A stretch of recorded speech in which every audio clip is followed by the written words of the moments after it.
Good evening, ladies and gentlemen. This is the Esports Broadcasting Network, a sim racing media company. We are live from Watkins, Glen in the beautiful state of New York. We have the Pony Express Endurance for Amateurs season finale here again, of course, at Watkins Glen. We have 100 minutes around this fantastic racetrack, as we've done every single week. I do apologize for the bit of a delay in the start of the broadcast here. I had my settings still from last night's broadcast, so it was never going to work. Nonetheless, we are ready. Again, I'm Angel Santiago. I am joined today with Liam and Kevin. Liam, how are we doing today? Fantastic, man. Atlanta is one of my favorite tracks. Or I said Atlanta, man. I'm sorry about that. Hey, give me one sec. We got No, a fantastic show coming up for us, though, at Watkins Glen. It's going to be one of the better races of the year, just because it's the last one. Champions are locked up in 2 out of the 3 series. Dennis Diaz seems to have that championship locked up, and now he's starting on the pole in this race. Trying no, to finish the season off with a bang. correct. No surprise there whatsoever. Kevin, 100 minutes around here. This is where patience is key. What do you think is going to take for one of these drivers to maybe steal the win away from one of our more than likely champions tonight?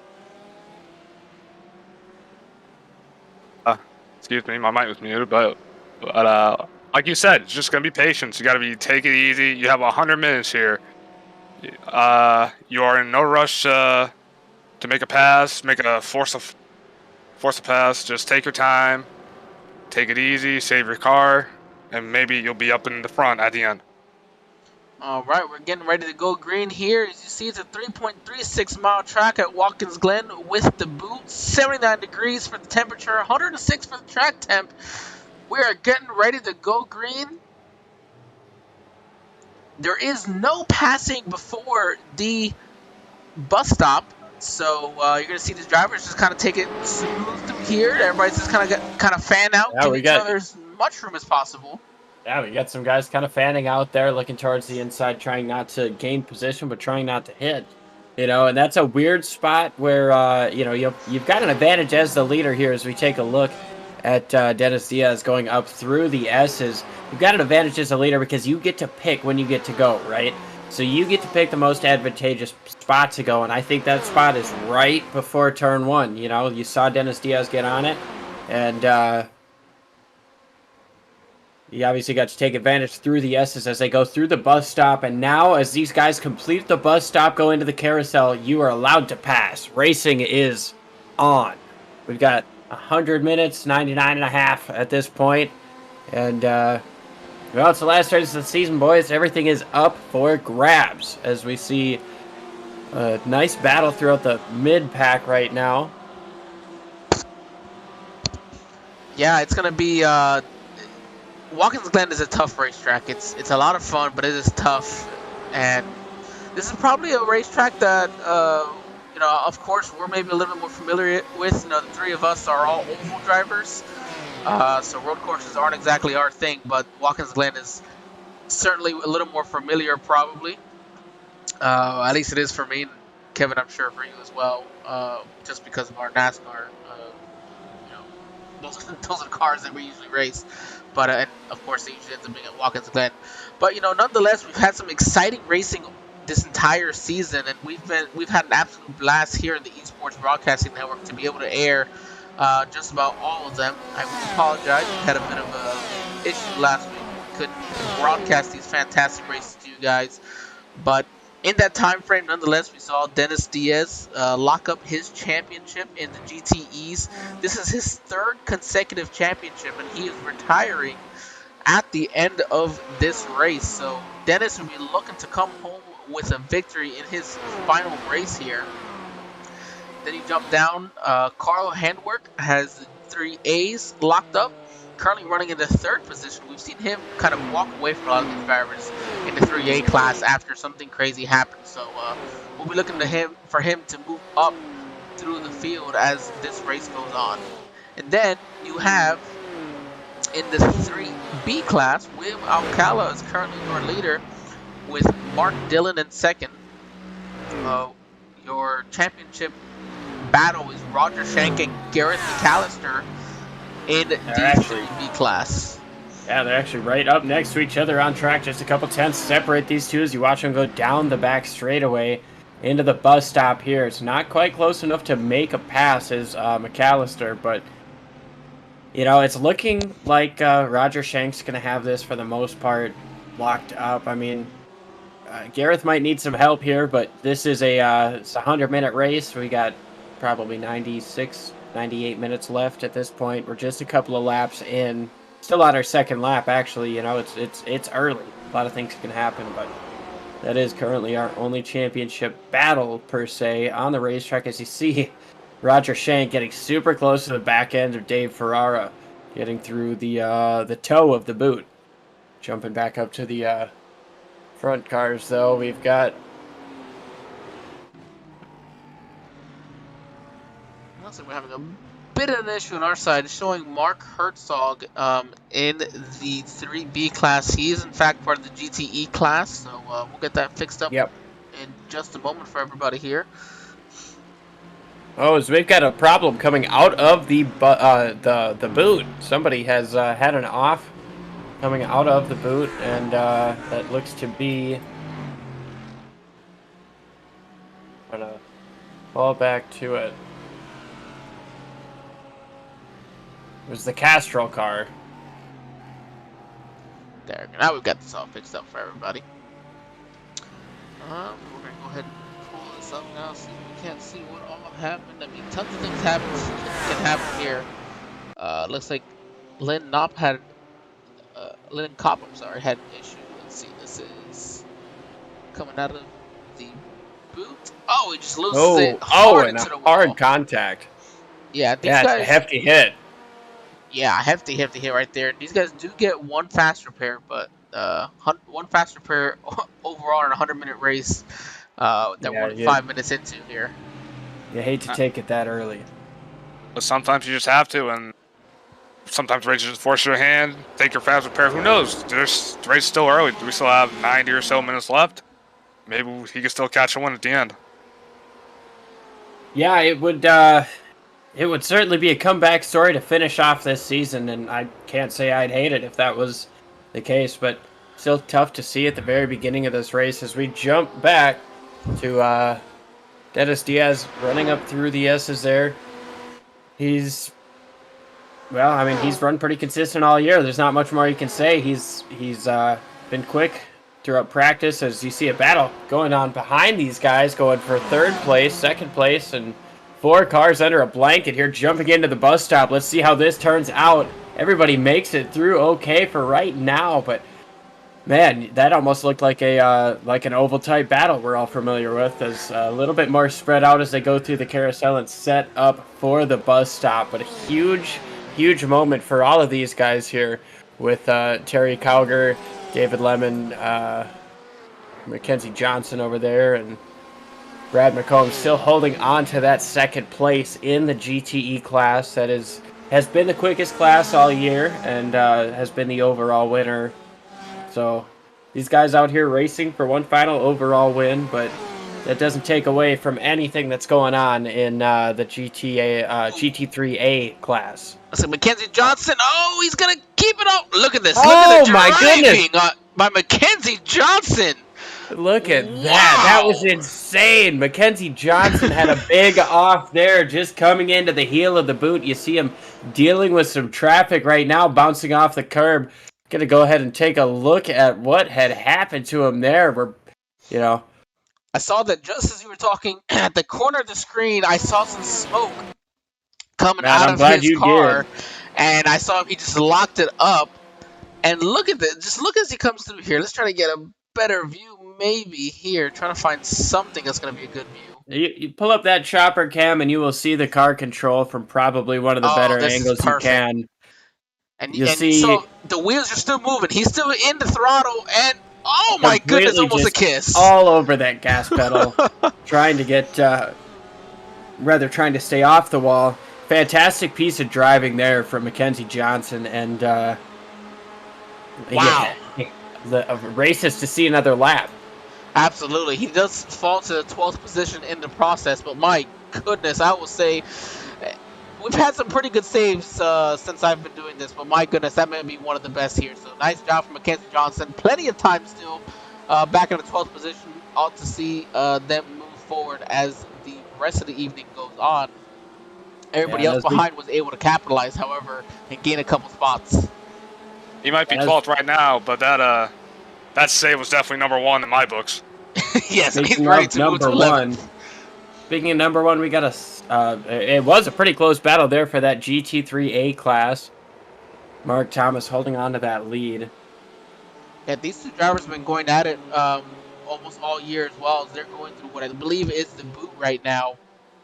They've done a fantastic job battling with each other all year long. You've seen Mark Thomas, Carl Handwerk as the guys up front consistently. And then, everybody else in this class has really just kind of been peppered in there, putting on some pretty good time and some good finishes. So I really would not count anybody out just yet. All these guys have been doing it all season long and doing a pretty good job with it. As we see, Aaron Clabo he turned Keith Raycroft with the 48, and we got some people hitting him in the middle of the track there. Oh What else no! happened here? He's under him. Oh, just a little bit of contact. They both tried to hit the apex on the heel. And, yeah, a car stopped in the middle of the track. Spells disaster for cars running through the corner behind. Just Two cars going for the same spot at the same time, and a couple other drivers getting into him there. He's just kind of stuck nowhere to go. Not too devastating though, and we'll see how that plays out in the end. Yeah, he does have that fast repair if he needs it, but if it's not too bad, he may as well not take it. It's kind of a question, though, because obviously no cautions up in the series, so you got to wonder about time lost and what's going to get you the quickest race time. You know, you're not exactly racing everybody in an endurance race like this. You've got 100 minutes to just complete the most amount of distance you can. Yeah, it's such a long game scenario. I mean, and these drivers have really been put into that situation all year long, where you got to find the balance. You want to be aggressive and make up some time while you can early on, and you're around these other drivers. But at the same time, you don't want to push it and take yourself out of the race. 10, 15 minutes into the start of it, and then really you spend the next 70 to 80 minutes just riding around wishing for the best. So it's definitely all about that early patience. A whole lot of give and not a whole lot of take into the start. Couldn't have said it better myself, Angel. Yeah, as we talk about patience, not a lot of patience in the eyes of Mackenzie Johnson right now, who's all over the back bumper of Jimmy Covert going up through the S's. We're going to see how that goes out side by side as they go through the... No, not quite. One of them backed out. That was Mackenzie Johnson backing out. Playing a little bit of that patience game here as we try to jump to it here. We're playing a little bit of a game with this three-man booth and trying to cover a lot of action. And we apologize if maybe you don't see what we're talking about all the time is a little bit of a lockup there right in front of these guys. That looked like Matt Odell locking up just a touch, trying to defend from... Is that now Jimmy? No, that's Matt Odell actually going for the move on Mark Herzog, who is rocking the GTE class. These guys have been under a blanket right now. Dennis Diaz has run away with a little bit of a gap right now, but these guys under a blanket right now in the GTE series. As we jump to the GT3A class, Mark Thomas takes the lead from Carl Handwerk. Oh, no, I had that backwards. Yes, Carl Handwerk taking the lead from Mark Thomas. Excuse me, my my time score sheet must have not updated yet. It jumps around a little bit. We're doing what we can. Yeah, SDK doesn't necessarily enjoy having 43 cars out on track. It's kind of been a little screwy all season long with it, and all the scoring loops that are around this track. But yeah, no, you're right. Carl Handwerk puts himself into the lead now over Mark Thomas. Mark Thomas started on pole, and I think he's had multiple poles this season as well. He's definitely been able to put down some fast laps. Carl Handwerk, we've seen him dominate races and just be, miles ahead of everybody. We've had other races where he's been, right up with somebody. So Handwerk might have the championship in hand, but he's still got a long way to go before he gets himself one last win to finish the season. Yeah, obviously all these champions would love to win the race to cap off these. To cap off this season, but the only guy who hasn't actually properly capped off his championship quite yet is Roger Shank there in the B class. Kevin, what you got? Let me get over there real quick. Please excuse me. Hey, no problem. While he does, we'll look on to our current championship leader, Roger Shank, in his Lamborghini. That that paint scheme that stands out pretty darn nice, I'd say, for Roger Shank. Let's jump on to his rear chase here, where you can see the front end of his Lamborghini. So definitely a little aggressive looking, as if the Lamborghini wasn't already on its own, but very nice look for him. He's ran it all season long, and he's looking to carry it into a championship this week. Yeah, definitely. That would be something kind of scary to see in your rearview mirror, as he's, like we said, he's been consistent all year, and while he's not racing for the win right now, you got to know there's some gears turning in that head of his. He knows that there's a long race left, and he can put himself in a good spot. Yeah, Gareth Mcallister is the only other person right now out there who could possibly win this championship. Gareth has had some bad, fast weeks himself. Let's definitely not count him out. He's had some weeks where he's just dominated the race as well, and just really nobody had a chance. So it's really been him and Roger all season long. But then you have drivers like Mark Dillon. Don't even know where I was going with that. He's ran rather well, and I think that's a bit of an understatement. He's been up front leading races on multiple occasions this year. Hasn't been able to put together a full 100-minute race, and we spoke with him before the race started, and he said that's as a leader. We got a spin going into one. Oh man, he's gonna lock it up and try to back up off the racing line here, but that is huge there. Wow, what a catch by him, as we now have a new race leader. Yep, new race leader in the GT3A class. Leader. 3B class, I'm sorry, is Mark Dillon Jr. So we're just talking about how he's been up front and been in the right situation. Hasn't been able to put together a 400 minutes, and 16 minutes in, so far looking pretty darn good as he holds a little swirly there. Steady. Oh, that just means he's pushing it as hard as he needs to be right now. He's got a 3-second lead over championship leader right now, Roger Shank. And Roger Shank is the guy who's probably the most contented. Can he hold it? Lock it! He locks it in together. Oh man, he got that lead. I saw him getting squirrely in the bus stop, and I thought maybe he might have been, trying to just capitalize a little bit too much, and unfortunately getting down into the front end of the ankle there of the boot. Man, that is twice now we've been watching the leader in this one. I think Roger would probably request we don't even look at him for the rest of the race. Because bad timing there. Once again, we got a new leader. Dennis Diaz has a problem. Oh man, that's huge. Oh my goodness. Okay. I just jumped over because I wasn't sure if it was... Oh, it was a lap car. Oh, no.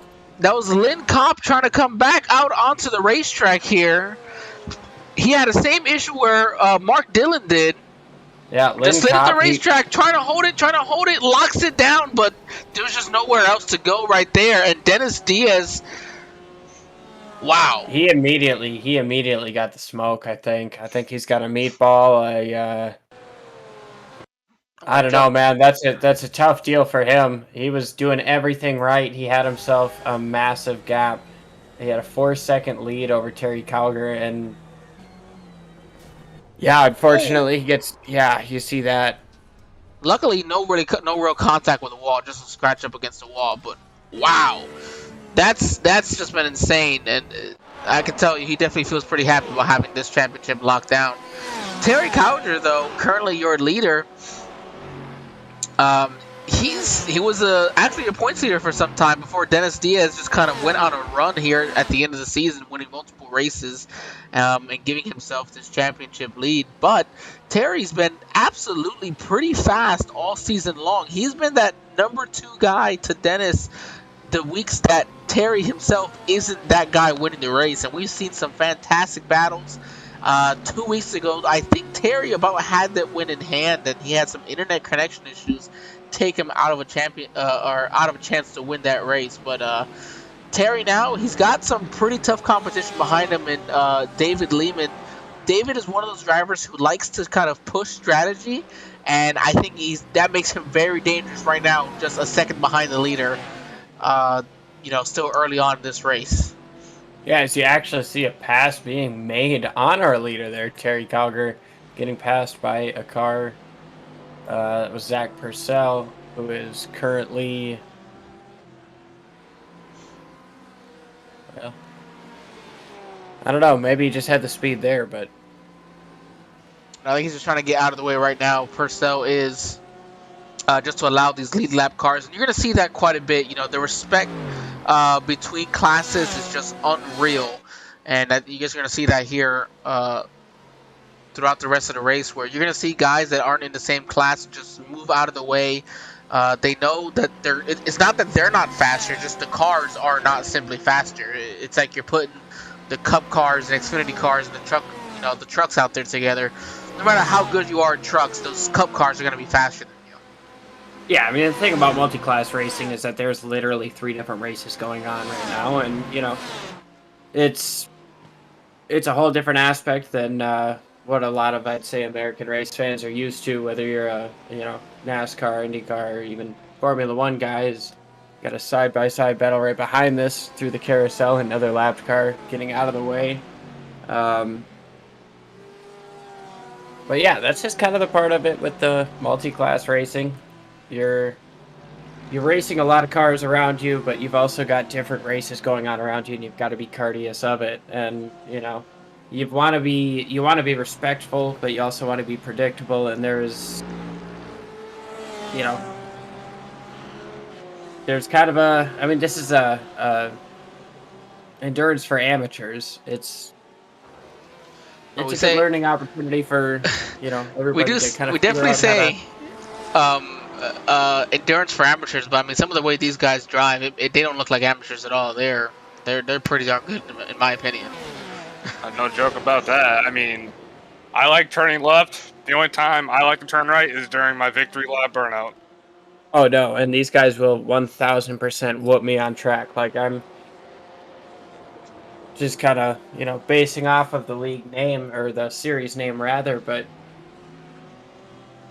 Oh, these guys, I guarantee you can put me in one of these GTE cars, and you put a guy like Dennis Diaz in one of those 3B cars, and he will still put a spanking on me. I'll tell you that much. That guy is just bad fast. I mean, as is Terry, David right now, Lehman, and Brad McCombs. These are drivers that we've seen running up front throughout the season. Antoine, the number 300 Porsche, he's a little bit newer. I think he's only ran the last couple of races, if I'm not mistaken. Excuse me. So he's having himself a nice day currently in the 4th position. And I guess Kevin and Liam, I probably did mention this before. Right around the every 20 minutes, I kind of try to go through a rundown of the field. So I know I've kind of did the... I'll just continue here with the GTEs. So Tyler Langenberg currently in the 5th position. We've seen some nice runs out of him this year as well. Tony Watson currently in 6th. Mackenzie Johnson looking to continue the recovery. I mean, Mackenzie had dropped all the way down to I believe 11th or 12th. So back up here to the 7th position. Just trying to get around some of these lap cars is Mackenzie Johnson. Andrew Neri is currently in the 8th position. And I do believe Andrew has somebody rooting for him on the YouTube page, so we'll jump over to him at least so you can get a chance to see. Chris Walker, I'm not quite familiar with Chris either. I do believe he's a little bit newer to the league. Sean Atkins in 10th. Stephen Thompson is in 11th. Nick Terrell in 12th. Nick, something must have happened to him early in the race. We've seen some pretty good runs out of him this year. Dennis Diaz back out on track with a fresh race car. Matt Odell currently in the 14th position. Jimmy Covert is in 15th, currently off track getting service done. Mark Herzog and Mike Taylor as Oh, well. we got a spin coming up and coming off a turn, whatever it is, before the last turn.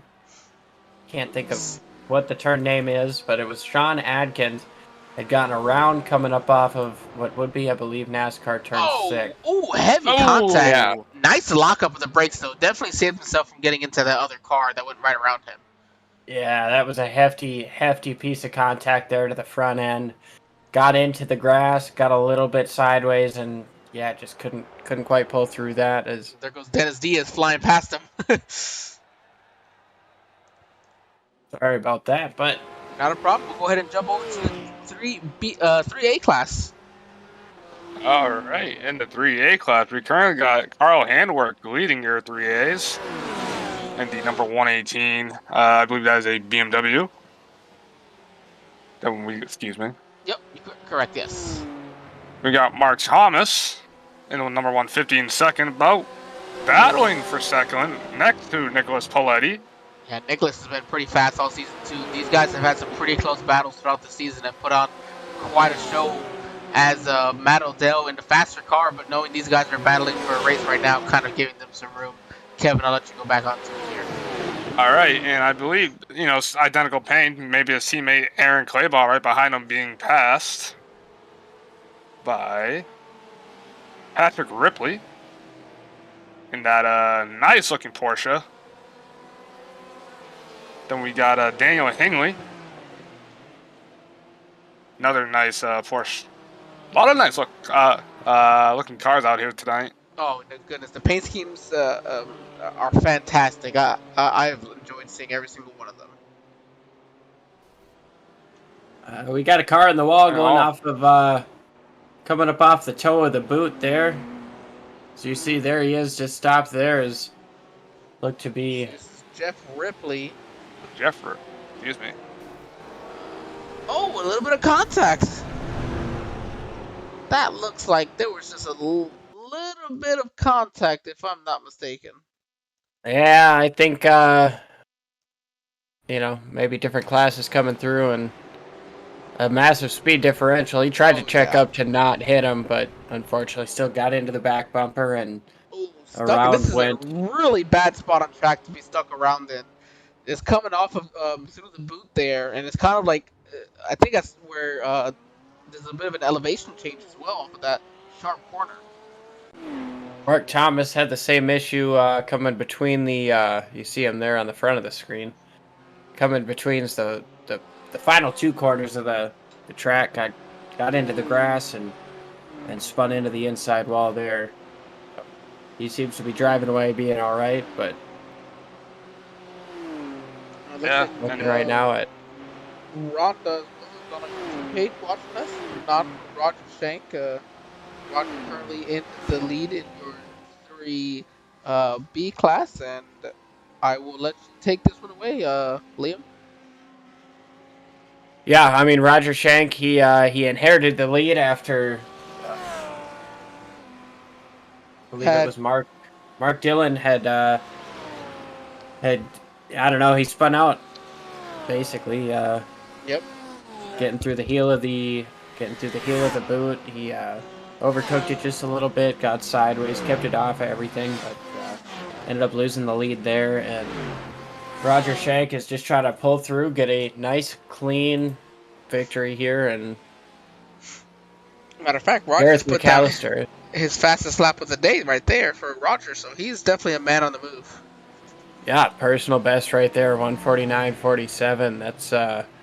That's a hot lap. That's that's why he's our points leader at this point. That's why he's in good position to win this championship, because he's been able to throw together consistent laps and be quick where it matters. The thing about endurance racing is just try to get as far as you can in the time allotted, and you can't always get caught up in the races around you. You've just kind of got to pick your way through pick your battles, and that's what he's done all year.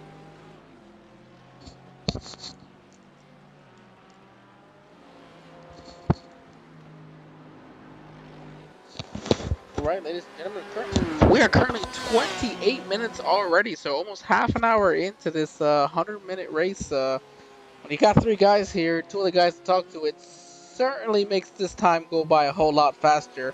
Right now, Terry Cowger is your leader in the GTEs and your overall race leader currently here at Watkins Glen. I mentioned Carl Handwerk is the leader in his GTA or GT3A class, and then your GT3B class, of course, Roger Shank is who we were just talking about. But William Alcala currently in the second position. We saw him lose the lead by spinning out before Mark Dillon did, and he's up back in the second now, just under 4.5 seconds behind Roger Shank. So keep an eye out on William here. He is a man on a mission, looking to get the lead back away from Roger. Yeah, he's currently dealing with, just got passed by Dennis Diaz through the S's there, but might not be caught up, actually. Nope, I was not, actually. Sorry about that. Yeah, you see him going through the carousel there after letting Dennis Diaz through halfway through the lap. Just trying to hold it together, kind of run those same types of consistent laps that Roger Shank has been doing. He's actually gaining on him right now. You mentioned just under 4.5. Now it is about 3.8, 3.7 seconds right now, and still closing down. So this could be a tight battle that we could see here for this GT3B class. It definitely not over. And when you said you were 28, 29 minutes into this race, we've got a lot of things that could happen, and 100 minutes, we're not even halfway through.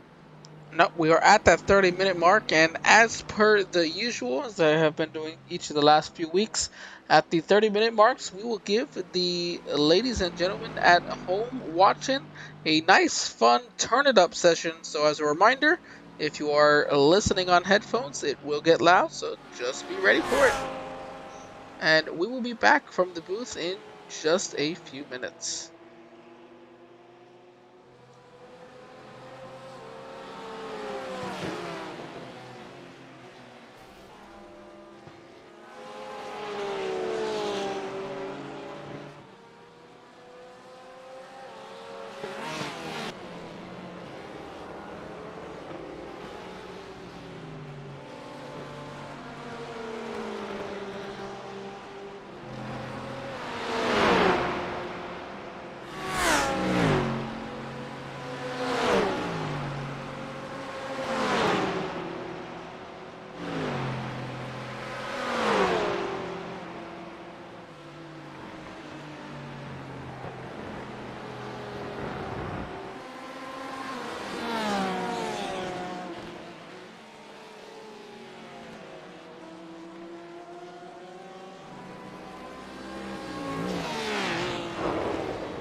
Calgary in the pit.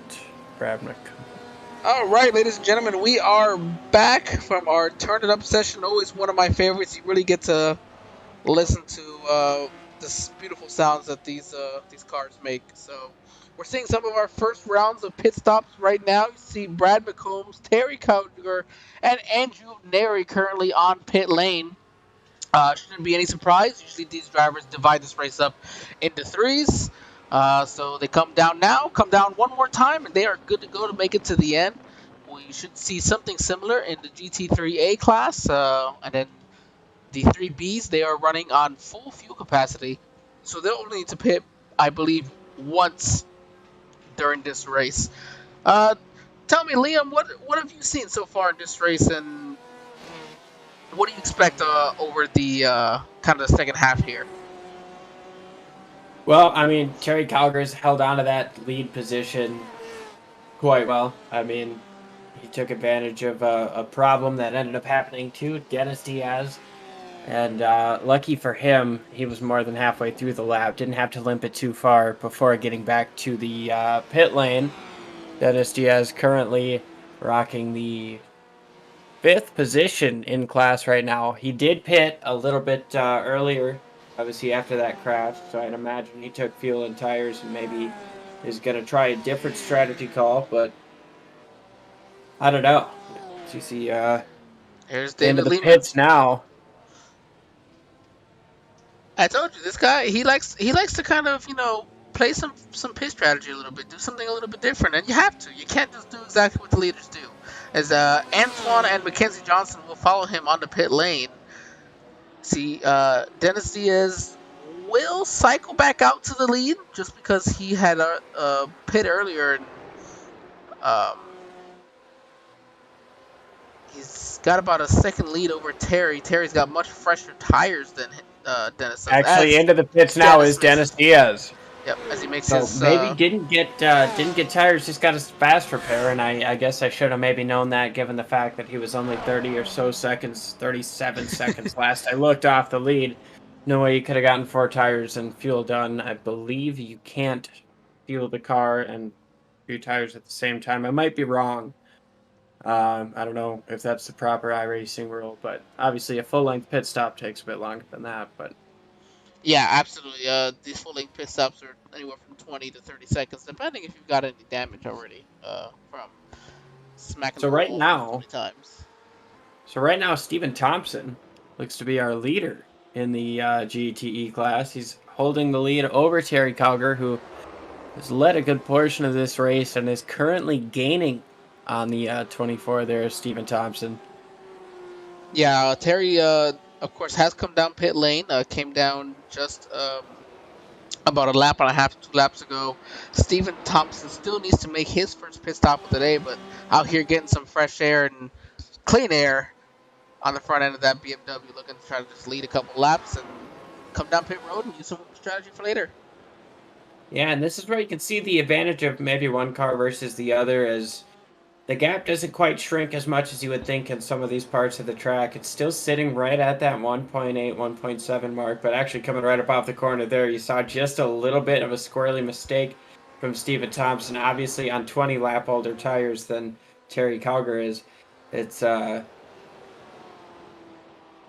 mean, it's a tough spot to hold, but he's got to be trying something as we're approaching 40 minutes throughout this race. We're just a minute away.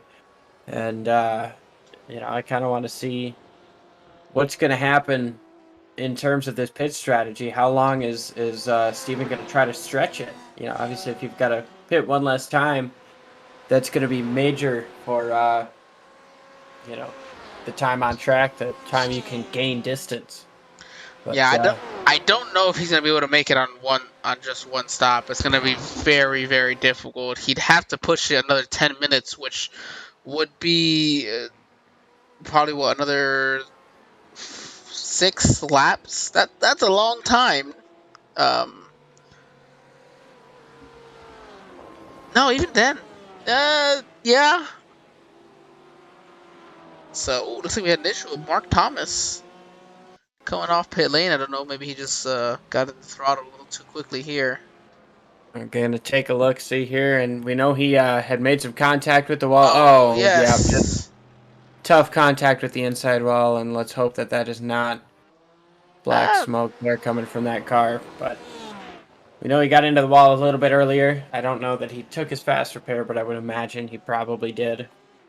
But yeah, it looks like we're about 40 minutes into this race right now, which is another good chance to run through our field.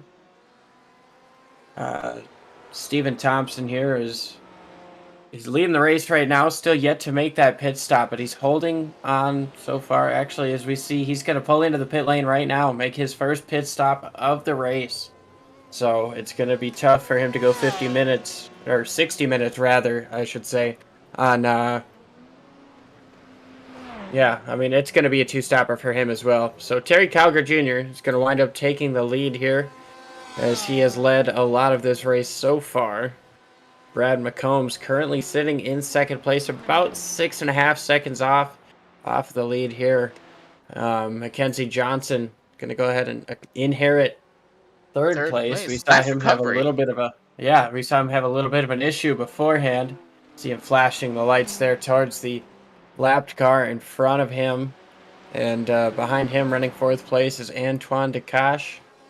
He's rocking a nice fifth place there with that, or fourth place rather, after the pit stop of Stephen Thompson with that Porsche. It's This is a good looking paint scheme as well, right there. yeah, I was just gonna say that's a really good looking Porsche there. You see it driving down the back straightaway. Credit to that designer for making a good looking car there.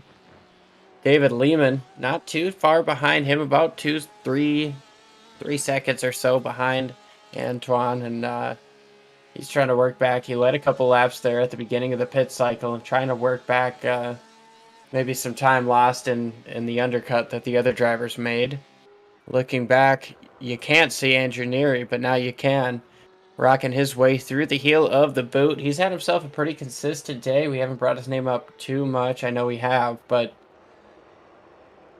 he's Yes, that's pretty typical for Andrew.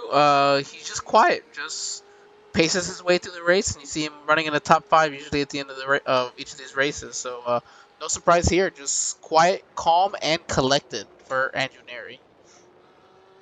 yes, sir. And right behind him, well, a couple seconds behind him, is our champion, Dennis Diaz. Try to recover from getting involved with the contact with a lapped car earlier in the race. He's made a decent recovery so far, currently sitting about 42 seconds off the lead. So if he's going to win his final race in the series, as we mentioned, he's a 3-time champion. He's locked it up this year and has announced his retirement at the conclusion of this season. So Yeah, he's actually only got the fifth fastest speed, or lap of this race. So I think maybe he might just be struggling a little bit. I know he had an early lead, had all that clean air, but I think since he had that issue, he's just maybe struggled ever so slightly. And I'm only really saying that because we need to find some reason to say that Dennis can struggle because he is not over the last couple of weeks, clearly with locking himself up as a champion. But yeah, I can agree with that one. He's definitely looking to recover. still got just under an hour left in this race. So we'll see if Stephen Thompson, a couple seconds behind him on much fresher tires. We'll see if he's able to get up there, maybe make this pass, trying to get up into 7th position on a little bit of an off strategy. Nick Terrell not too far behind, well, a little bit further behind actually. That's about a 15-second gap. Going back to 9th place. Tony Watson right behind him, rounding out our top 10 in the GTE class. See him just in front of Taylor Langenberg. Rocking a pretty nice, it's like a Corvette right there, a Pline car. Yeah, I think it looks pretty good there. Sean Atkins, 11th place right now in class. Chris Walker not too far behind him. Jimmy Covert sitting at 14th place right now. We'll get a little bottle from somebody here.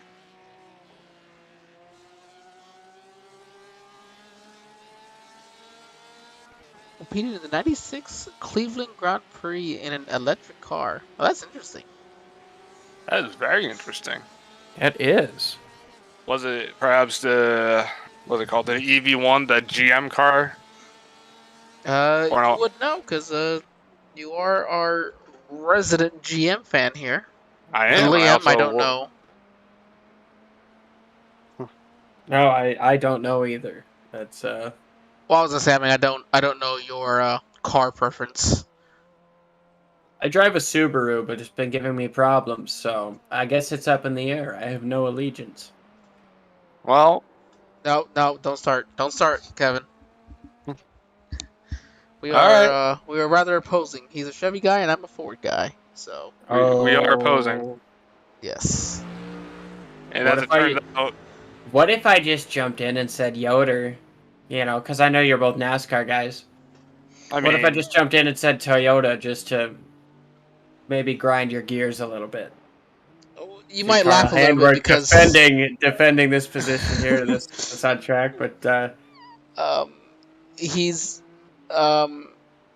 I'm actually also a Toyota fan. That's kind of my second team or second brand, just because I grew up in a Toyota family. I just ended up liking Fords more. I grew up Um, in a Toyota family too, in the sense that I inherited my dad's 1997 Toyota Camry and drove it for years. so I nice. think probably still alive somewhere. It is. My dad has it again. See, dang things you can't kill him. I That's what I'm actually saying. killed the Toyota.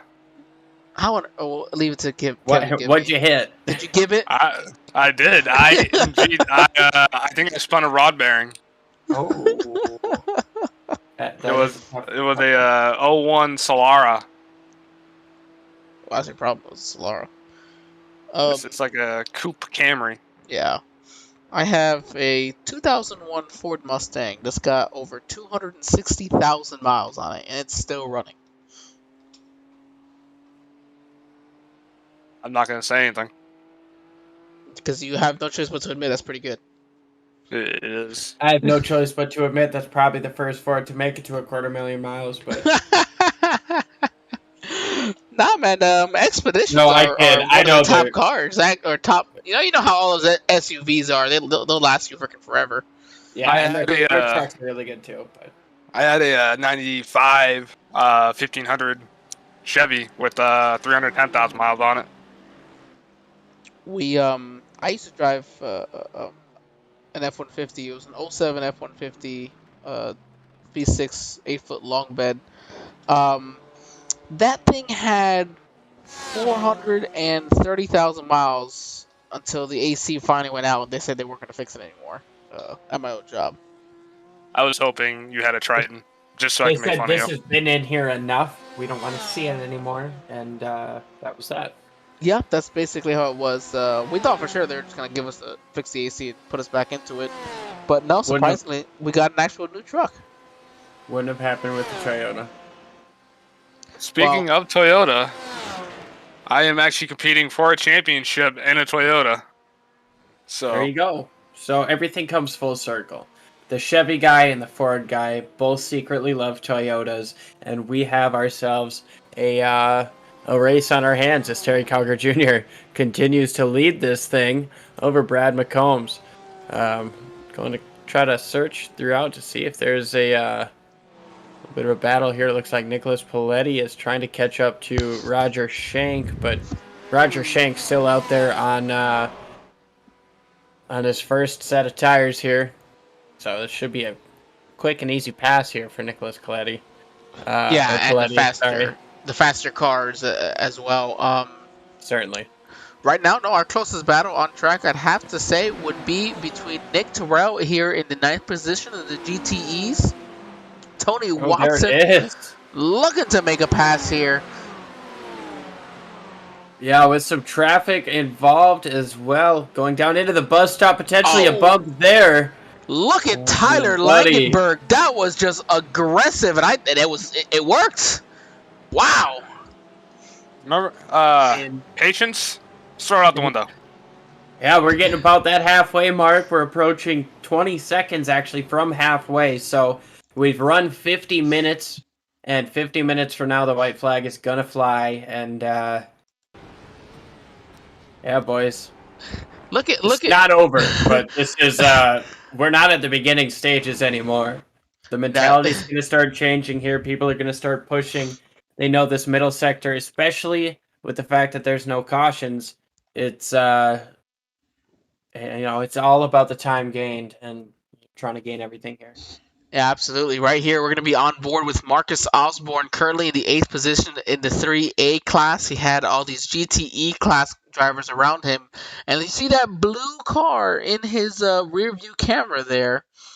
Further back, you're going to see it, and then Oh. he's next to him. Oh, Oh! wow. That's scary. Yeah. Great driving from Marcus Osborne there to not have any issues there.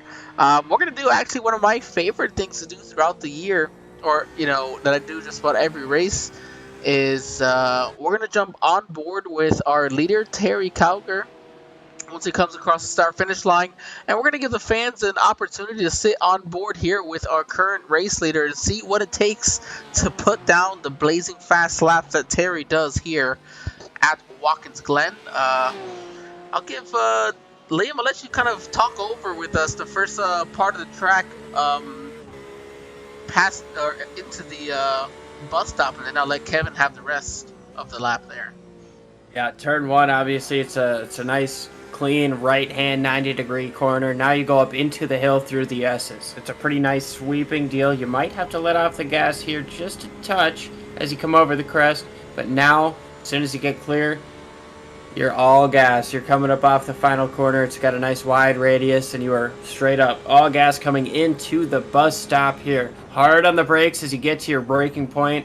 It's a nice quick right, left, right, schematic corner. As you see a spin through the carousel, Terry Cowger moves to the outside, trying to get around it. And Kevin, with that moment, I'm going to throw it off to you. All right, as we head down into the boot, I guess, I don't know, the tower of the boot, we'll call it, as he heads towards the heel. Gas, all the way down until you almost get to the toe. Back off, let it roll through center. Boom, back on it again as you chase down to the heel. And personally, I don't race this version of Watkins Glen myself, so I'm learning as we're going, and this is very tight here. This is very tight, and it's a very immediate. You're on the gas and immediately back on the brakes again here. Sorry, sir. No, please go ahead. No, this is all you, bud. All right, as we come down to, I believe this is NASCAR turn 8, 7. I think it's 6 and 7, but 6 and 7. Yeah, we'll give you a go here through the first portion again. Riding on board with Terry Cowger. And again, like you said, turn 1, nice, easy, 90-degree. Lots of lot there in case you do overshoot it a little bit. Yeses, maybe lift off a little, but nothing too major. Then you gas all the way, maybe all the way out through here, all the way to the bus stop, and there through the carousel. I'll be honest, it didn't sound like he listened once to the S's there. I normally do, I agree, but I don't think he did at all. I think that's why Terry's got himself almost a 7-second lead. He go full throttle almost to the S's. You're gonna gain a ton of time. No kidding. But that's why he's over here leading the race, and we're up in the broadcast booth. Because this is the one for amateurs, though. So for any of you drivers out there, maybe looking to get into some road racing action, nothing will put that to the test more than a 100-minute endurance race. Doing so, and you have 3 different classes here. The GTE are going to be the harder ones to drive. The faster ones, you can do the 3Bs. They're high downforce, a little easier to drive, but certainly sets you up for some fun racing. So if you're looking into this, this may be the season finale, but they'll be back next season for another fantastic season of endurance racing for amateurs. You mentioned 4 amateurs there, and it doesn't necessarily mean this is a league of amateurs. We see incredible talent behind the wheel, as we've seen some nice wreck avoidances, and we've seen some nice lockups with spins, but just the amount of help that these guys are willing to give to new competitors to try to help everybody figure out racing tracks. This is not an open setup league. This is a fixed setup league, so these guys can really, figure out car control and teach and try to, yeah, I mean, rather help you learn car control and. No, I mean, I think you said it best. Absolutely, these the guys here in this league. I mean, just to get an understanding of how they race, I always try to put down a couple of practice laps in one of the cars beforehand, just to get a general idea. And these cars are still, they're fun to drive. A lot more fun than driving, NASCARs around these road courses, because we all know they suck on here. Yeah, So they're it's a nice ton to of have fun a to drive. purpose-built car, Yes, they're a ton of fun to drive, but it still is so much work, especially now when you're thinking about 100 minutes. We're 56 minutes into this race. We're just past halfway, and you can think of all the crazy things that happened in the first half, and we still have another half of racing to go. You said the NASCAR, the Cup cars here, they're not the best to drive here, but in my opinion, I'd rather still have that 4-speed and that V8 around here any day of the week over a GT E car. No, I disagree. I'll take the GTE. Yeah, I don't know, man. You got something that's gonna. Well, we'll see how this next gen works as we talk about the Cup cars. Obviously with the sequential shifters and the rear of the car Diffusers. being set up in it. Yeah, the rear Yeah. diffusers there.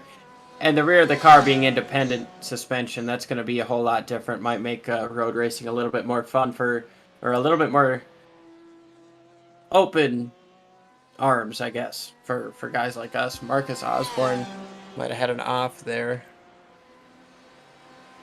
Yeah, definitely hoping those next gens improve here as they do some more testing on it. Oh yeah, it was just I'm not sure which one we're looking at Marcus Osborne, but I think that was Chris Walker. Yeah, Chris Walker gets trying to get past the Marcus Osborne car. Marcus gets off into the grass trying to give space, and unfortunately Chris Walker goes into the gravel there as one goes off into the gravel behind him. Yeah, I think it was Kevin Bergquist. Yeah, Kevin Bergquist saw that happening and kind of followed suit. Ain't got to do it. Yeah, a little bit of wall contact there for him. He's fine. Yeah, he'll be all right. Yeah, that was just a slight kiss right there. Took him a little bit to get back onto the racetrack, but not a whole heck of a lot of contact for him. Roger Shank has made a pit stop. His first pit stop of the day, and it'll be last as well. Yes, sir, as we are approaching 1 hour of distance into this race, just a few minutes away. Kevin, I know you're, this is kind of new territory for you, and I appreciate you, being able to jump in here and learn with us. I'm learning a bit as we go here too. Obviously, Angel has been here the whole season, but what are you thinking in terms of what you've seen so far in this race? We've had a lot of action. We've had a lot of good side-by-side racing, some accidents as well. Oh, it's nothing short of excitement. I mean, we've very close racing, a lot more close than I envisioned before I got into this broadcast. Neck and neck, side by side, aggressive overtakes that we saw earlier, even not for the same class, and nothing short of an exciting edge of your seat race.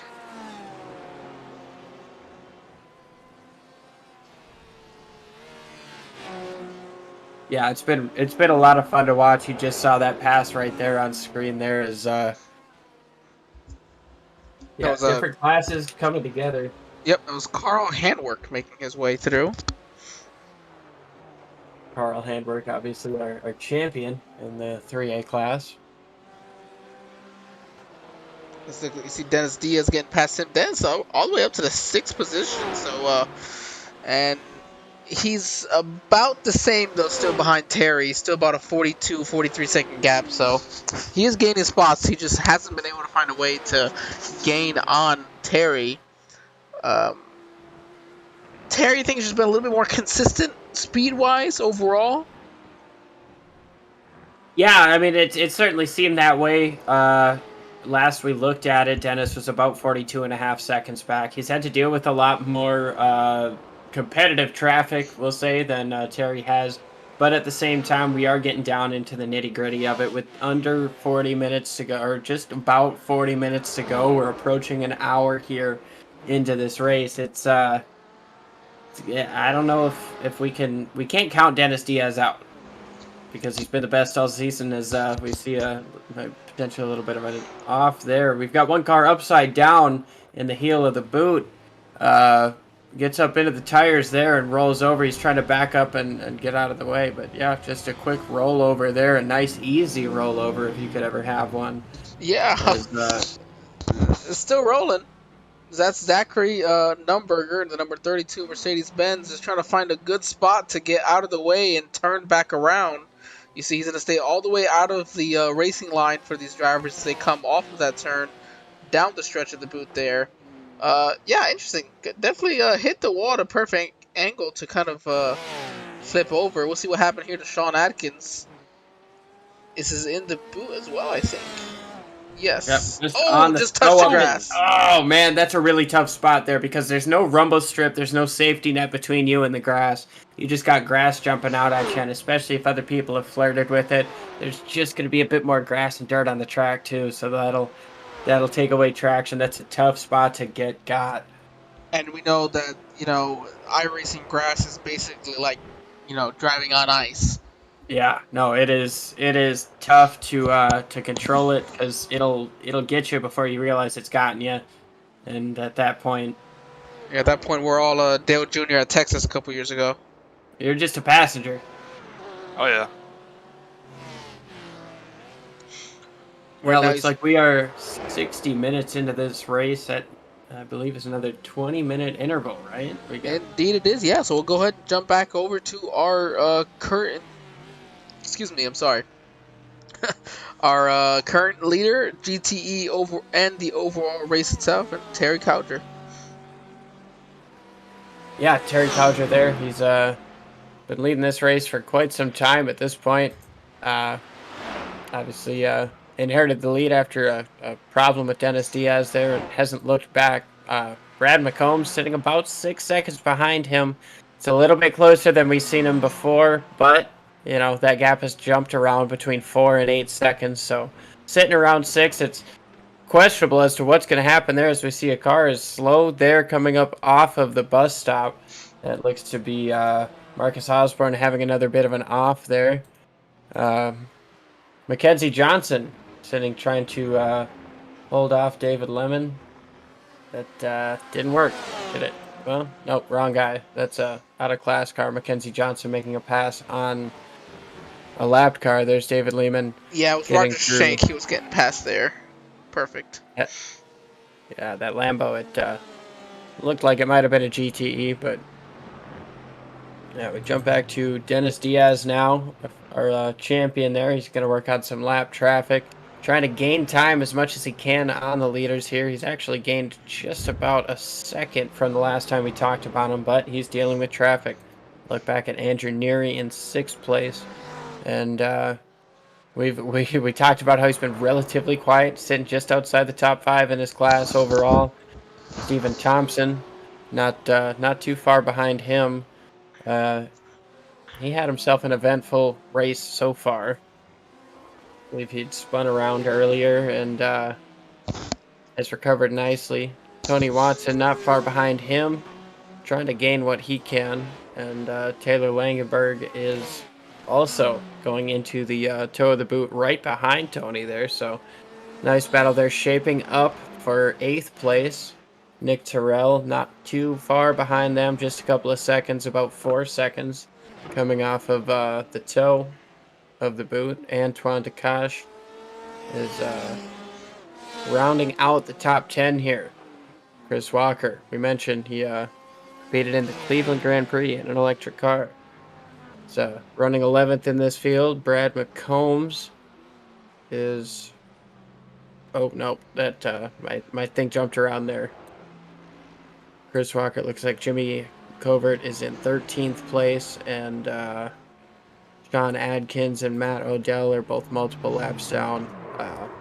Sean Atkins actually in the pits, has been for about a minute now, a couple minutes. And it's a great save here just there by Gareth Mcallister in that final turn. Yeah, I didn't... No, not a problem. We'll go ahead and jump on over now to our GT 3A class. All right. First in the GT3A class, we got Aaron Claybaugh in that Porsche, looking good. I wonder. Second. Interesting for Aaron. No, just saying, Aaron, nice run for him. We've seen him kind of improve as the season has gone on, and running up front right now is pretty good for him. Nothing short of an excellent run for him thus far. And here we got Nicholas Paletti in the second place in the class. He's looking pretty strong so far too. Chris Lawson. Quite the gap between Nicholas, but still some time left in this race. Carl Handwerk, the leader, all the way back to fourth. Yeah, almost actually, 50 seconds behind. looks like he's made his second stop of the day, so that would be why Carl Handwerk is not in the lead. Everybody, just for those of you who know it, watching, maybe fans of Carl, so you don't panic. He's still got some guys in front of him that need to make their second pit stops of the evening. That would make complete sense. All right. Behind him, not too far, is Daniel Hangley. Now, About a 2 second gap. Yeah, 2 seconds, and they're on the same pit strategy. So Daniel has an opportunity to be right there with Carl here come the end of this race, and once they cycle back out. And we got Kevin Berquist in a BMW, about a 20-ish second gap behind Hangley. John Nielsen, about a 4 second gap behind Kevin. In an age, we got Marcus Osborne, the BMW. And actually, that will take us through the rest of the cars still in the race for the GT3A classes. Some of them might be out of the race or simply on pit road for repairs. We'll run through everybody here for the 3B class. We'll make that change here. Alright, for your GT3Bs, you have Roger Shank, currently your leader. He's got about a 22-second lead over second place William Alcala from Redding, California. Dave Ferreira is in the third position. Gareth Mcallister back here in fourth. Zachary Numberger currently in fifth after having flipped it over and still running in fifth position. I'd say that's pretty good. Oh, he's going to make contact with somebody in front of him. Oh, no. A quick spin for the driver of... Oh, this is in class between Zachary and Gareth Mcallister here. Oh, no. Does that Gareth just spun around? Yep, he got into Gareth. That looked like a little bit of net code, though, didn't it? It did. It was a little bit of foot. It was about a foot of net code there. It was a big gap going into the corner, though. It was quite the dive, and I don't know, man. That's inches. Yeah, I think that contact might have happened either way. I was just about to say that from that angle.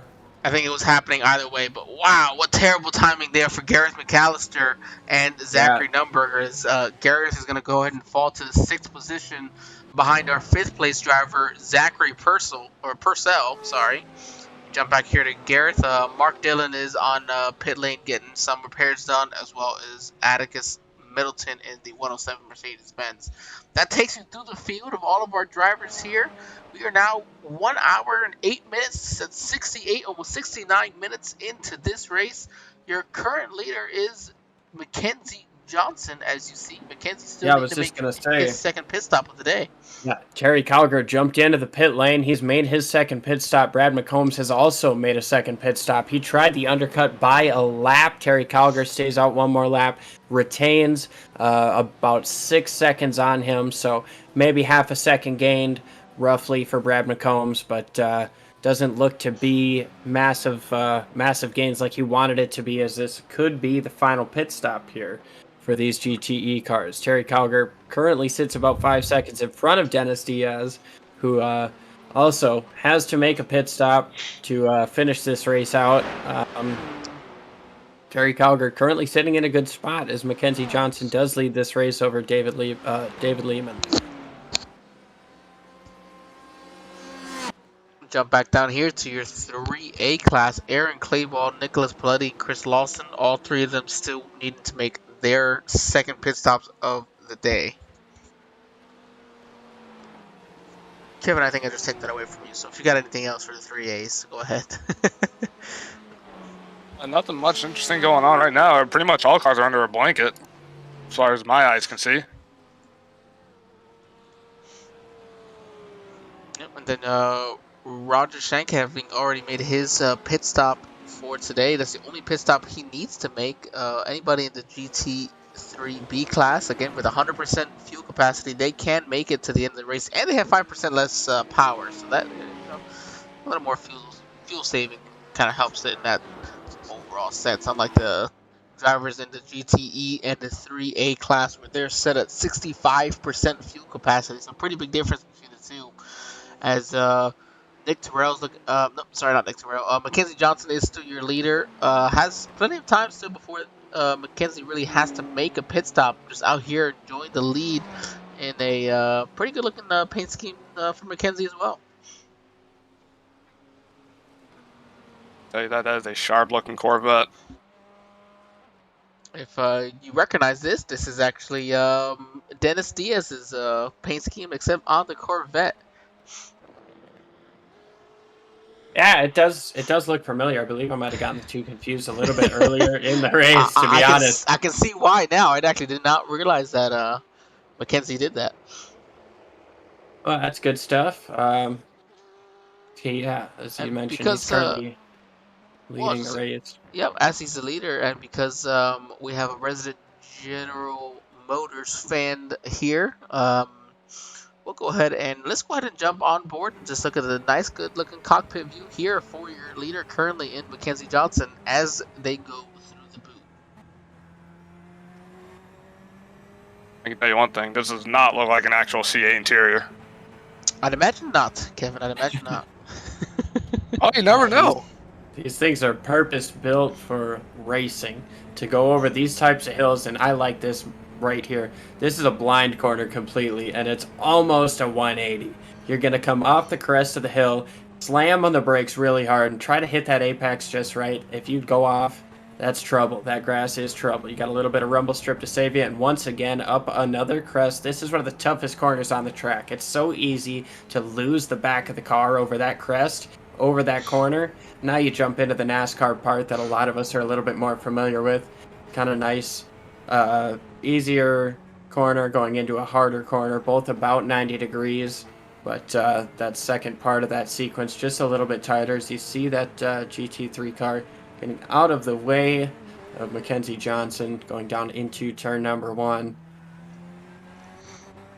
Yeah, I just love when you get on board, and that's why I always say this is my favorite view.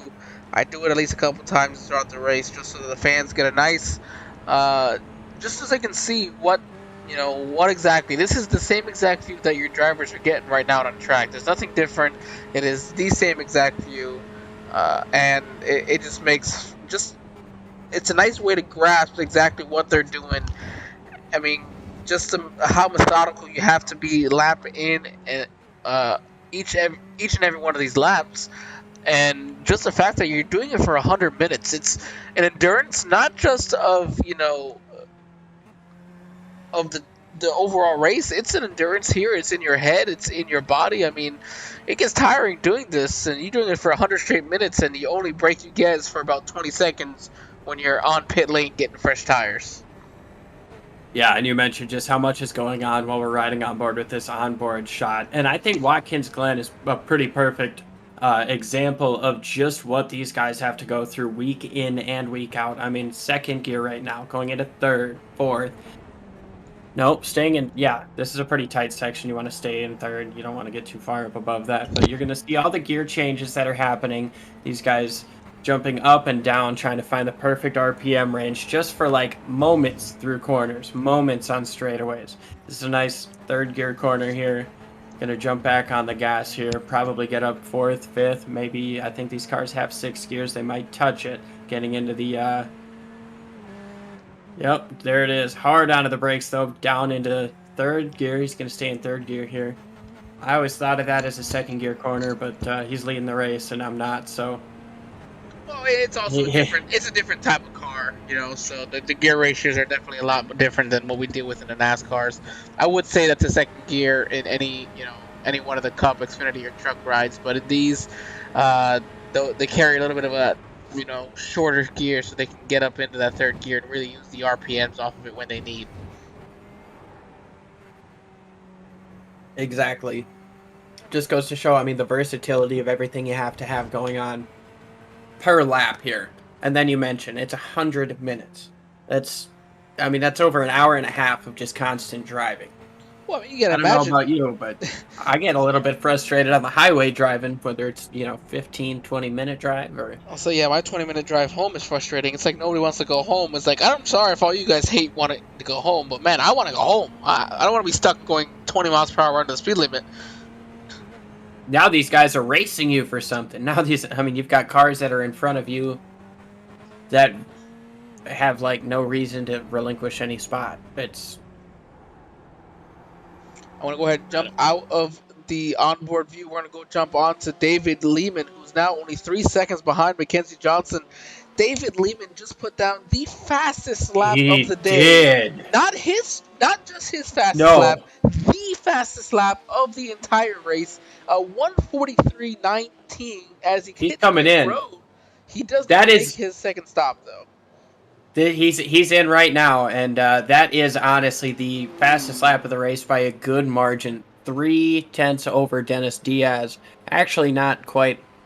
I mean, it's a big margin over the guys he's around right now, but yeah, Brad still a McCombs commanding statement. Had a pretty quick one there too, but absolutely over a tenth faster than the second place driver, 0.2 faster than Terry, who's really dominated this race, and as you mentioned, 0.3 faster than Dennis Diaz, somebody who's really shown his speed tonight, even with that issue getting involved with the lap car. So great lap there for David Lehman. Comes off pit lane, no issues getting on or off. He's actually going to gain 4.5 seconds on Mackenzie Johnson on pit lane, and he's going to take away that third position, as now they're going to be about 22 seconds behind second place. Brad McCombs, so look at it's this going to be a battle for third here. Hot tires for Mackenzie Johnson going into the bus stop here. He makes a move to the outside. Going down into the bus stop, he's clearly going to have the braking advantage, but how hard does Lehman drive it in? He drives it in deep! He sticks around in the third position for now, and I think at this point the tires are warm enough where he can actually put down some competitive laps. You see Lehman sliding just a little bit there, or rather Mackenzie sliding Lehman in the third position. But wow, what a move there that was attempted by Mackenzie Johnson to take that spot back from Lehman, and what a braking masterclass by David Lehman, trying to, successfully holding out that position, retaining third place. Yeah, I mean, and I thought Mackenzie Johnson might have overbraked too hard, and he did. He kept it. It made it look like he was making that turn like he does normally, and Lehman somehow outbrakes him and does the same. I mean, just fantastic driving for those two drivers right there. Just, oh wow. Yeah, I mean, I have to wonder if, given the fact that Lehman put down that fast lap right before coming into the pits, if maybe tires aren't as much of a factor as maybe they would be in a NASCAR race. So did he potentially not take tires knowing he's quick on these tires? Maybe had warm tires already. And, well, either way, he put on a clinic right there and holding off that position. He's driving away now from Mackenzie Johnson, having just pitted. And he's got a gap in front of him to the lead cars, as Brad McCombs is actually within 4.5 seconds now of Terry Calgar Jr. It's going to be interesting to see if he's got enough to try to get there at the end, but well, he's cut it down. I mean, that was a 7 to 8 second lead, as you had mentioned earlier, and here's Brad really looking to make up some time here. Again, 4-second difference is not all that much. That's one corner that you slip up in, all of a sudden Brad McCombs is all over your back bumper. Well, even then, you talk about how close the grass is. We got some corners with rumble strips, some corners without. You can make a big mistake and cost you a lot more than 4 seconds here. We talked about David Lehman in third, racing Mackenzie Johnson, actually driving away from him. Stephen Thompson as well. He's been holding steady in that 5th place right now. He's got a nice gap in front of him, and behind him, 6th place Antoine Decache is, like we said, about 6 seconds behind Steven, and he's got about 6 seconds between him and Dennis Diaz, who is now 52 seconds off of the lead. So I think it's Yeah, pretty fair to count him out of actual contention to win this race. But he's losing a little still our bit of time. champion. But you're right, I'm seeing something interesting here with Brad McCombs. He seems to be upshifting kind of early, and I think he's doing that just right there from third to fourth. I feel like that was a little earlier than I would have thought. Um, Trying to keep his car, from getting loose under him, and he's still gaining on Terry in that sense. Yeah, that is actually pretty huge now that you mention it there. As you're watching on board, he's not really getting into the red there. He's maxing out the yellow, but he's not jumping into the red. You've got those two. Oh, you see he slides a little bit wide there in the corner. Don't hit the grass. Stays No, off he's it. good. But He'll lose some time there, but that was a nice recovery. yeah, it really was. But yeah, we've got fantastic drive coming from Brad McCombs here. He's actually within now 4 seconds, 3.8 seconds off of the lead of this race. We'll keep an eye on that as we also talk about Dennis Diaz, who's now behind. Yeah, he's behind Antoine Ducash. Tony Watson in 8th place. Taylor Langenberg in 9th. 10th place is Nick Terrell. Andrew Neri in 11th now. And Jimmy Covert in 12th. The last time around, Yeah, Brad hit that. McCombs was 9/10 of a second faster than your leader Terry Cowger right there. Yeah. So that'll make up some time. And actually, David Lehman was almost 2 seconds faster than Terry. Don't think he'll have quite enough time, like you said, but 2 seconds gained is quite a bit. Yeah, as we do approach, I believe, just past the 80-minute mark in this race. I tried to run through the top 10 of our GTE class as things were happening, but GT3A has a fantastic race going on as well. Everything equally as methodical and trying not to make a mistake. Well, I think we know what we do. Instead of giving the rundown here, we're probably going to be giving it here in the next 20 minutes anyways, once this race is over. Let's give these fans one last turn it up session before the season is over. How's that sound for you guys? Sounds good to me, bud. Let's hear these cars roar.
All right, ladies and gentlemen, we are back and we are ready for the final 10 minutes of this race, the season finale for the Pony Express Sim Series. I'm sorry, my mind just went completely blank there. Yeah, no problem. The I am endurance for amateurs. The endurance for series amateurs. here. There you go. You think after so many races, and yet the final Tell you one, I what. still go blank. But I am joined by Liam and Kevin. You just heard Liam's voice. They've done a fantastic job joining me tonight and really helping me out and trying to give you guys the best broadcast we possibly can, sending these guys off in the season finale. I'm super proud to be a part of this finale broadcast, to be a part of this league in any sense. And as we talk about things wrapping up, speaking of, the gap to the lead has dropped about a half a second since we've started, this since we've come back from commercial. It was 2.7 seconds. It's now sitting about 2.2. And you're definitely seeing where Brad McCombs in his Corvette is benefiting over that Porsche out front. There's spots on the track where the Porsche gains and spots on the track where that C8 gains. And tell you what, man. Go ahead. Please do.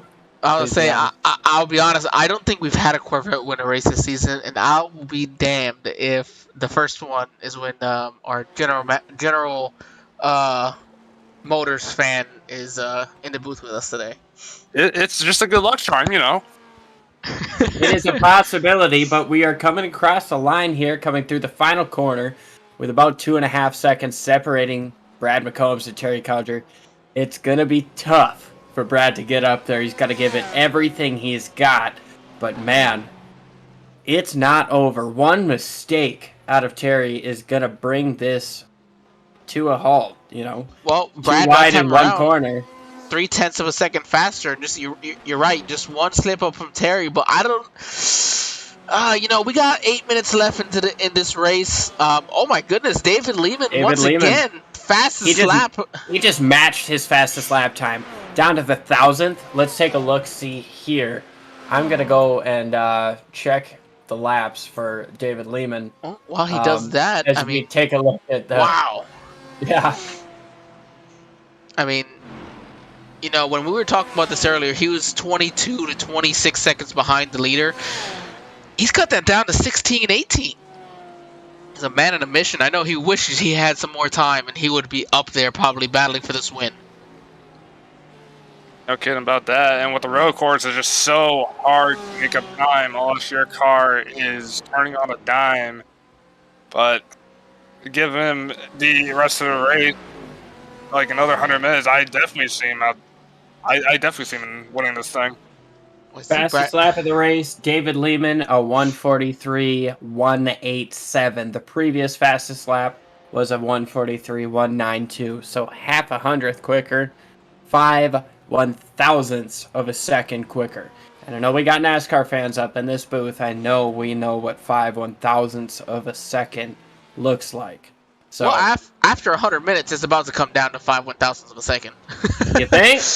we got a battle on our hands for the race lead. Terry's got 1.7 seconds as he gets around a lapped car right there through turn one. That was not helpful to him. He's just got to hope that Brad McCombs has an issue getting around him as well, as the gap is now within 1.3 seconds coming down the back straightaway. A draft is going to come the way of Brad McCollum, virtue of two cars, as he gets around that looks to be another GTB car. These guys are, man, it's within a second now. It is within a second. Brad McCombs is putting the pressure on Terry Codger. This is insane to finish off the season in such a way. A lapped car now separates the two as they go into the ankle of the boot, coming around that straightaway and a bad exit, passing the lapper for Brad McCombs. That is going to bring that gap just over a second, but we go into a 180 here at the toe, and perfect exit there from Terry. Perfect exit there for Brad. This is a battle, boys. We are 5 minutes. We're 5 minutes left in this race, and I have no clue what's going to happen here. One mistake decides it all, and that could be it. Brad goes off track ever so slightly. He's going to lose half a second right there, but it's still 1.6 second lead. It's still close. But that could be it. This is still the closest battle that Terry has had to deal with all night, and he's got lap cars in front of him. We're going to have to see what happens on this long front straightaway. These guys are going to get, they're not side by side, but running different lines, punching a little bit bigger of a hole.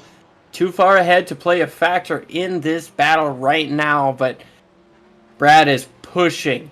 There's realistically 3 to 4 laps to go left in this race, and he knows he's got to push as hard as he can to win this finale. This is insane stuff. I couldn't ask for anything better.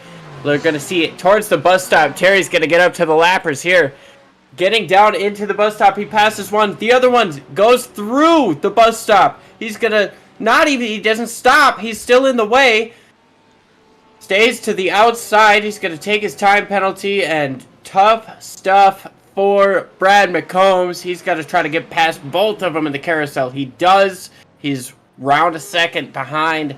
1.5, 1.3 right now, as he had a bad entry into the ankle. Yeah, he did it the last time around as well. I don't know. Maybe that's just the way he likes to take that corner. Maybe he just happened to miss each of the last 2 times. But here we are. It's a steady 1.3 second difference between Brad McCombs and Terry Cowger right now. It's getting antsy here. We've got less than coming up to 3 minutes to go. This is, I don't know, man. 2 to 3 to go here. This is really the nitty gritty of Watkins, Glen, I mentioned how it's such a versatile track. We go over hills, we've got blind corners, we've got a lot of things coming our way, but who would have thought with 2 minutes left in this race, 3 minutes left in this race, we would have less than 2 seconds, less than a second and a half to decide the overall win of this race. That time around, McCombs was still 0.3 of a second faster. Yes, he was. 1.3 was the gap that time around. We know Dennis Diaz is our champion. We know Roger Shank is our champion.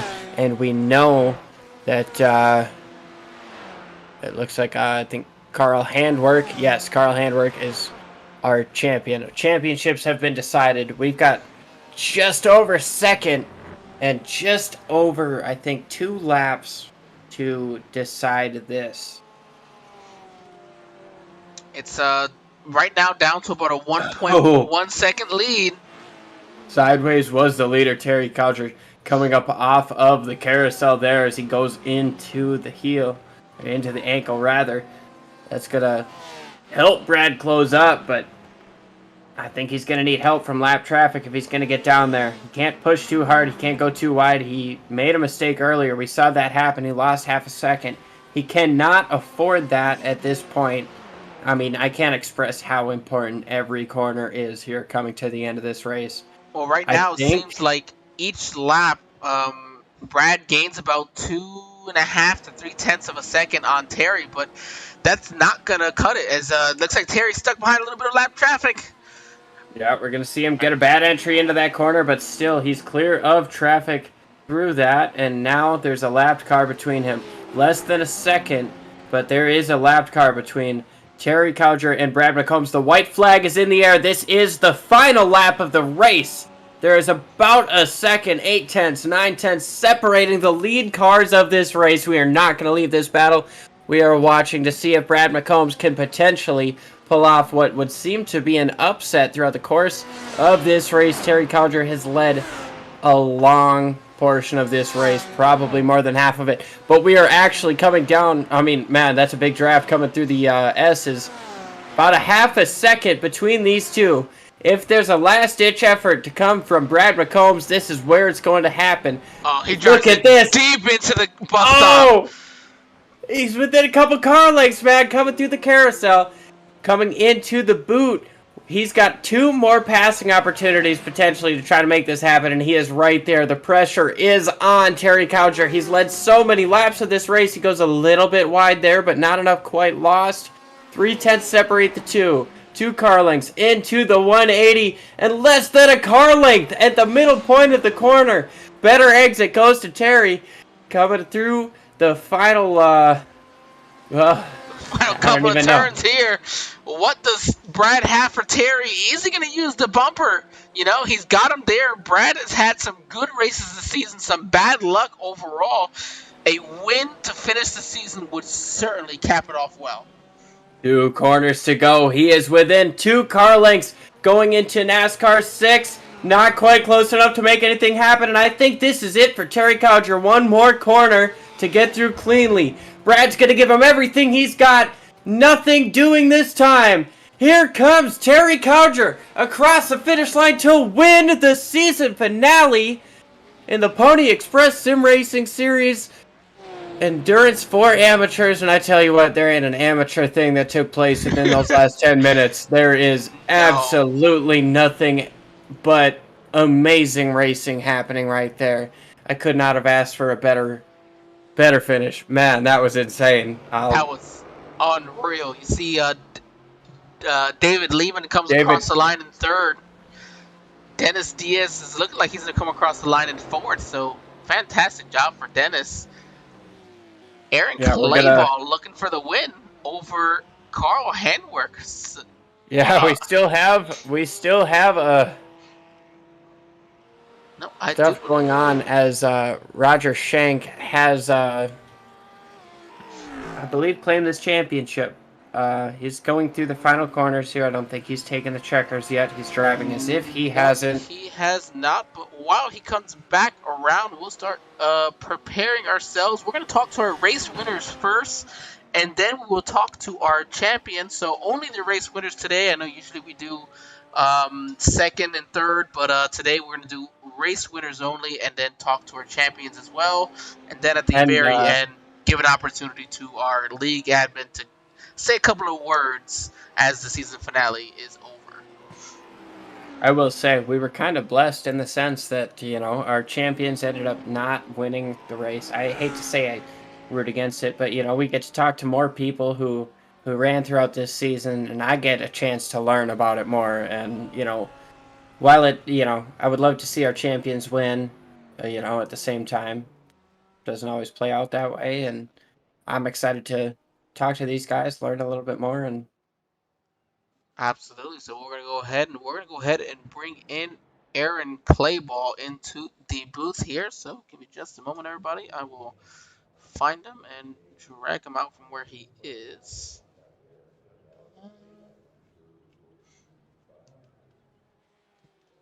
Don't quite see Aaron here, so we're gonna go ahead and bring in Roger instead and give, or I'm sorry, not Roger, Terry, and give an opportunity for Aaron to jump in here. But we're gonna go ahead and bring Terry in. Hey Terry, this is Angel, Liam, and Kevin in the ESBN broadcast booth. You got us? Sure do. Terry, man, what a fantastic finish there between you and Brad McCombs. You had this race won, and you had a pretty good distance over everybody. And out of nowhere, McCombs was on you the entire end of that race. What was going through your head those final maybe 10, 15 minutes? Just trying to keep it as clean and smooth as I could, and time catching traffic right. So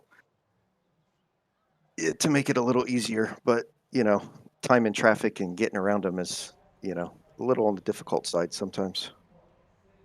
Yeah, and I think Liam said it best. There was nothing amateur about the way you two finished that race there. I mean, I think maybe there was one slip up by Brad getting into the grass a little bit, but otherwise, the pressure you guys were putting on each other and to still come away in one piece and finishing 1-2. Fantastic job. You got quite a few people, new old stock racing on YouTube, congratulating you on the victory. I'm sure you have a couple of people you'd like to thank before we let you loose and enjoy this win to finish the season. I would actually, you know, everybody for the broadcast, Mark and the guys that put the race on, you know, this league together. I know it's a lot of work and everything, and everybody that races in here appreciates it. To Sean for doing this awesome paint scheme for me. I wanted to run a tribute for a buddy of mine that it would have been his 40th birthday tomorrow. So I'm glad I could do that proud. Well, absolutely. I mean, that's certainly a way to go ahead and win the race, and in memory of a good friend. That's heartwarming for everybody to know. Congratulations, Terry, and thank you for what it's been a fantastic season. Enjoy your off season, and good luck next year. Yeah, All right, man. thank you. Congrats on the race. I'm sorry for your loss. Nah, thank you. All right, ladies and gentlemen, that was your race winner in the GTEs, Terry Cowger. Now, Aaron Clayball is in fact available. We're gonna go ahead and drag him on in. And Liam, I will let you have this one. Aaron, Well, this Aaron. is. Oh, sorry about that. Go ahead, Liam. Yeah, sorry, Aaron. This is Liam and Kevin and Angel up in the ESPN booth. Glad to have you with us here after a pretty successful race here, to say the least. Yeah, Liam, it was a great race. It was very difficult there at the end. I didn't take tires at all the whole race, so my tires were really shot there at the end. Car was Wow. sliding around. It was a fun little challenge. Yeah, it sure was, and I'd imagine. I wasn't sure if this league ran with the same rules where you can't fuel and take tires at the same time. Is that the case? No, you can take tires and fuel. It's just most races actually most people don't take tires. Although this track is very hard on tires, so I know like Carl who came in second. I think he took tires. It was just kind of like a battle of strategies. If you can make the tires last to the end or not. Mm-hmm. Well, I mean, fantastic tire management from you. I mean, I guess it doesn't get much better than that. We talk about how this is E4A, but not a lot of amateurs up in this deal, and you put on a masterclass in terms of tire saving, and well, congrats on the win. Is there anybody you want to shout out? I want to thank my teammate Nicholas Paletti who came in third tonight. He was really helpful with a lot of the data this week. Figured out the stint data and everything. Want to thank you guys for broadcasting and the league for putting this on. Well, absolutely, Aaron. We appreciate it. Congratulations on your win. You've ran good all season. I've been able to watch you guys throughout the season. You've had a pretty good run throughout the season. Nice way to cap it off on the finale. Go enjoy your off season, and good luck next year. Thank you, Angel. Appreciate it. Yeah, man. Great run. Thanks for joining us. All right, ladies and gentlemen, that was your winner in the GT3A class, Aaron Clayball. We're going to go ahead, we're going to go ahead and bring in now your champion and your winner from the GT3B class, Roger Shank. Let me go ahead and bring him on in with us. Hey, Roger, this is Angel, Liam, and Kevin in the ESPN broadcast booth. You got us? I got you guys. All right. Well, I will say congratulations first before I let Kevin go ahead and do this interview. Congratulations, big win for you tonight and a championship. Kevin, have at it. Roger, not only the race win, but the championship win. How's that feel tonight? Well, it feels good. The championship was the big prize. That's what I was coming in to try to get tonight. It was a surprise. I didn't expect to win it this year. There's many guys in this league faster than me. But I know it's not about how fast you could do one lap. It's about the fastest average in 100 minutes. So that's what I try to do. That was nothing short of it tonight. I don't know if it was pitch strategy you did tonight, but it looked like you were pretty much out front the entire race. Any word on that? It just worked out that way. I honestly I just set a pace. I say it over and over, and I know it probably sounds fake, but I just figured out a pace that I could do and not make mistakes, and I don't worry about everybody else. Unless we're battling for a win towards the end, I just do my thing. Nothing short of a domination tonight out of you. It looked like the entire race, and again, congratulations on the race win and championship win. I'm sure you have some sponsors, friends, family like to shout out tonight. Well, I'd like to thank you guys for broadcasting this, Pony Express for putting this great league on, all my competitors. It was a really fun year. Say hi to my family, my wife, my two sons. They watch this. My two grandkids Kaysen and Ryder, and my sister Rhonda. And thank to Mad Sim Racing, my teammates. Yeah, Rhonda watches every single one of these broadcasts, I believe, and she's in here commenting on all of our YouTube broadcasts, always rooting you on. She says, "Love you." She's proud of you. So definitely thank you to Rhonda for watching each and every week with us. Yes, that's great. Thank you. All right, Roger. Congratulations on your victory. Congratulations on the championship. We'll let you go on and celebrate. Good luck next season for you. Thank you much. See you guys next year. Yeah, All buddy. right. That was your race winner for Watkins Glen and your champion in the GT3B class. We're going to go ahead and bring in our champion in the GT3A class. That is going to be Carl Handwork. And Liam, I will let you talk to this champion. I'll bring him right on in. Hey, Carl, this is Angel, Liam, and Kevin in the ESPN broadcast booth. You got us? I got you guys. All right, Well, Carl. Oh, sorry about the Liam. no, I'll say dude, you're good. congratulations, Carl, and I'll let Liam have this interview with you. Yeah, man, a championship. Obviously, you knew you had it coming into this race, and this was nothing short of eventful. Kind of walk us through, your best parts of these last 100 minutes of your championship campaign here. Yeah, I never thought I'd be disappointed leaving tonight, but I feel like after last week and especially after this week, I just feel like kind of gave away 2 wins that I should have had at the end of the season. But at the end of the day, I mean, it's a championship, so I can't I can't complain about that. I mean, it's been a really good year. Not too many downs, a lot of ups, and that's pretty much how to describe the season and this race. It's a lot of good racing in the beginning, and then a little mistake that put me back. Still had the lead, and then another mistake, and it happens. But yeah, I'm happy. Obviously, I'll take the championship here. It was a good run all season for me. I wish my teammate had a little bit better success. Mark, he kind of fizzled out towards the end of this season, but all in all, it was a good run. Yeah, man. I mean, it was a phenomenal run from you, and yeah, like you said, it can work out as well for Mark. But just kind of walk us through how 100 minutes breaks down, and I mean, I guess Yeah, I mean endurance racing. this It's track is weird because I was even talking to Mark before the race. I'm like, it feels like we're going so slow, and I don't know if it's because the last time me and him both ran at Watkins Glen was with the LMP2s, so obviously it's a different beast. But it just yeah. felt like we were going so slow in these, and to the point where I figured, I'm gonna come in this first pit stop, and my tires are gonna be like in the 90s. Like I don't feel like I'm scrubbing these tires at all. I feel like I'm driving really smooth.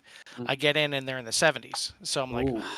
this is now I got some things to think about. So when it was getting around the point where I was coming for my second pit stop, debating kind of back and forth if I was going to take tires or not, and I decided, what, I think it's best to just take tires. But if I do, I'm gonna have to pit basically as early as I can. Like as soon as I'm good to go on fuel with full tank, I need to come in and take the tires to make sure they're gonna last for the Right. rest of the race and Yeah. be able to kind of make up that difference.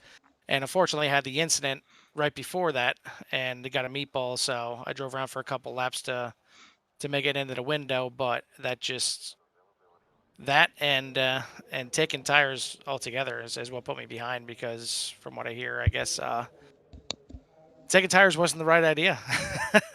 But either way, Well, I'll take it.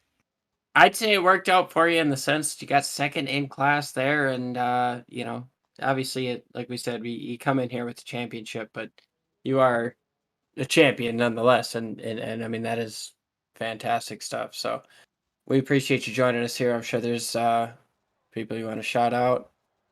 Yep. Yeah. First and foremost, I want to thank everybody at Pony Express that makes this league run. It's been really fun coming in here and running with these guys. Thank you guys up in the broadcast booth. Definitely look forward to rewatching every week. And thank my team over at Core Racing League. and everybody that comes out and supports us over there, and obviously supports the league here. It's appreciated. Awesome stuff, man. We appreciate you joining us here. Congratulations once again on being the champion of the GT3A class this year. I mean, it's well deserved, and yeah, you've been Yep. fast all year. You've earned it. Thank you for Yep. joining Thanks us. a lot, boys. All right, ladies and gentlemen, that was Carl Handwerk, your champion in the GT3A class. We're going to go ahead and move on now to your champion, Dennis Diaz. So we're going to go ahead and bring him in. Dennis, this is Angel, Liam, and Kevin in the ESBN broadcast booth. You got us? Yep. Well, I just want to jump in, man.